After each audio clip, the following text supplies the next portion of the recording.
Peace, peace, peace. Peace to the nation of sevens and earths. Peace to the almighty nation of the 5%. Assalamu alaikum wa rahmatullah wa barakatuh. Ma'at otep. Shalom. Namaste. Wie geht's and guten Tag. Que paso. Pei. Ciao. Ni hao. I greet everybody with the universal truth, striving for balance, seeking comprehension of each other and of ourselves. Today I'm going to try to best as I can reiterate from the video that got me banned from Facebook for some particular reason. It is definitely no different than any other video I've ever done, and coincidentally, it was definitely a few days before a whole lot of foolishness took place, with assassinations, and of course, it was the day of, a terrible assassination that took place in my hood in East New York, and the continued gun violence that plagues our communities, our neighborhoods, our living areas all across the globe. One thing that I had to get across was that our people, right, melanated people, black people, people of the struggle, are so far from being prepared and ready to engage in this war that has already found its ways to our doorsteps, right? Even with all these so-called, quote-unquote, experts and smart people that are supposed to be woke and conscious, they have still yet to figure out how to get our people from point A to point B, C, and D, when our enemies are already on, LMNO. I see it. I do the work, I refuse to take any occupation that doesn't deal with specifically our assistance with getting our people into a better frame, or where I'm actually changing the conditions, the tangible conditions of the welfare of the lives of our people. So, I don't seek no relief from this other than total and complete liberation for our people. And in saying that, I see, I walk, I touch, I breathe. I'm in it, deep in the belly of it. So I see the conditions, especially of our men, our so-called soldiers of all ages. Once you 40, 45, 50, my age, you got these grades, you should be a general. You're a general status. You should have acquired some type of badge. You should have acquired a certain amount of wealth. You should have acquired some type of leadership amongst your people. The average my age don't have shit, don't have anything, and are truly disconnected from our people, and are not on task to reach any goals, right? But when I said it, and when I always say it, people seem to be taken aback from it, which, again, leads me to believe that they are not as woke and conscious and are not in any state of activity when it comes to this, right? So, I always say that. I always, make that firm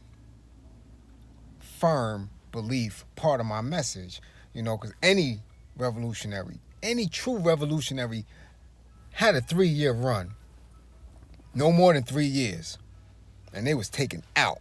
They got to their apex, work was recognized, and they was taken out.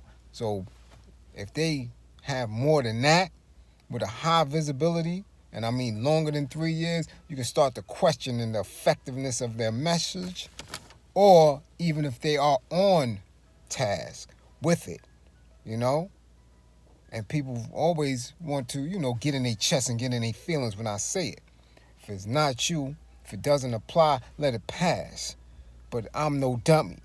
I see it.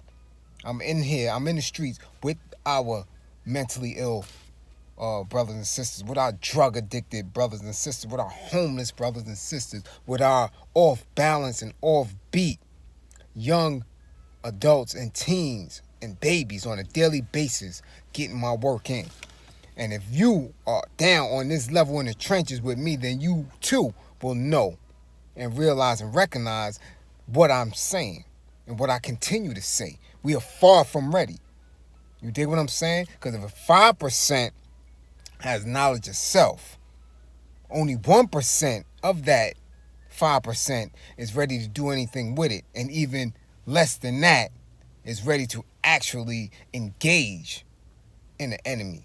So you have to question all these people who will claim to be standing tall on social media and all formats of knowing the answer and having the answer and actually doing the work, especially if they siding with the enemy. You know, it was said that our brother was assassinated by a snitch, right? Assassinated with a snitch, and they labeled a snitch someone who works and cooperates with the government. So then you have to ask yourself, how many people fit that mold? How many people fit that mold? And then ask yourself, who is more of a snitch than those who hold government seats? Who cooperates more than those who deal across the table and break bread with them? You see what I'm saying? So, of course the government has played a role in it. But what role do you play? What role do people play every day in our communities when it comes to snitching or when it comes to actually doing work that's going to get us up out of this oppression? That's where you do the homework at. That's where you do the homework at. You see, because the significance of our brother, of our West Coast brother who was assassinated, the significance of him is that he didn't ask for reparations. He was shunned from an industry, so he did what he had to do on his own. That's the significance of that assassination. That he didn't ask them for anything. He built on his own. The significance of him being true to his area, to his living space, employing others, and generating income. That's the significance of his assassination. The significance of his assassination was that he was spreading truth, showing you how to really and truly eat to live. That was the significance of the assassination and the ritual that was shown globally of his demise. That's a ritual that they play in the media daily when we viewing these things. These are rituals. But when you're not sharp, you don't pick up on it. When you think that you are so bright and intelligent that you know all the games that they play, but you don't know. We are so far removed from what we actually should know.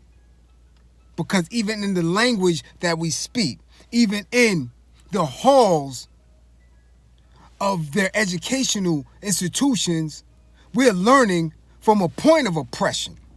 So you come up with an oppressive way of thinking, even when it comes to fighting against that said oppression. You are thinking in that manner when you have been educated by them, when you have been coddled by them, when you believe that in learning all you can learn about that system, that you can somehow come out of it. It is a conditioning in order to do the knowledge to that. So when you come with these letter degrees, when you come with this high inference that those around you who are not articulate cannot speak about their oppression, you do a disservice to the entire struggle. And when you do that, this is when I say you need to be corrected. We have several of our peoples and organizations that need to be severely corrected because they don't stand in the right frame when it comes to revolutionary processing to get the theory and the practice into moving, because they are living a lie. They are believing in a lie. And when you believe in a lie, you can't come right and exact. There's no way, because they are into this belief. How do you become one?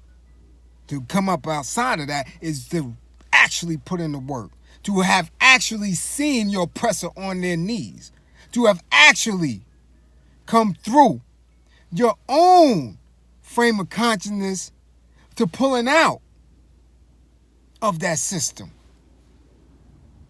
So I don't question me when I'm telling you this terrible mental state. This is a terrible, terrible, terrible mental state that many of us are in. I see it. And if I see it, I know you see it. These are not false images in the media. This is not false images. This is actual real-time footage. They do not have to work anymore to show some type of false image of what being black is, or what being a black man is. You don't see it. I see it every day. Black men are sick. They are ill. They are crawling in the windows, burglarizing people, licking people in the face. Rapes have increased. Crimes against our babies have increased. Suicide has increased. And it's why? Why has it increased? Because we don't have that purpose. Because you can be awakened and not woke. You can be sleepwalking. So when you wake up with a false belief, when you wake up without a purpose, get what I'm saying? You don't have a purpose on your mental. You don't have a purpose in your soul. You're not really waking up prepared to soldier on. That's it.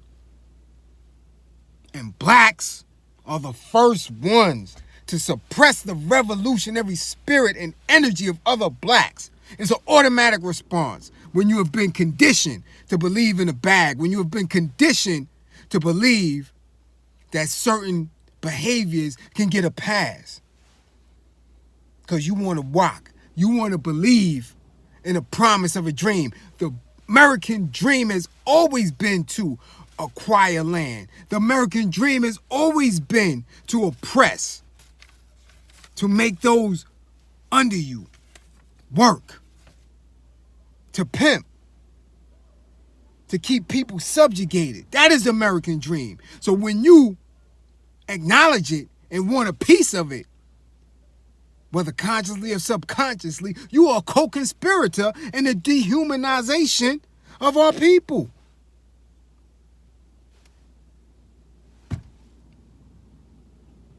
That's it. It's plain as day. So when you have that old frame of mind, when you have that old frame of thinking, when you have that disconnection from your youth and your culture, when you continuously question everything around you, but not what's in front of you,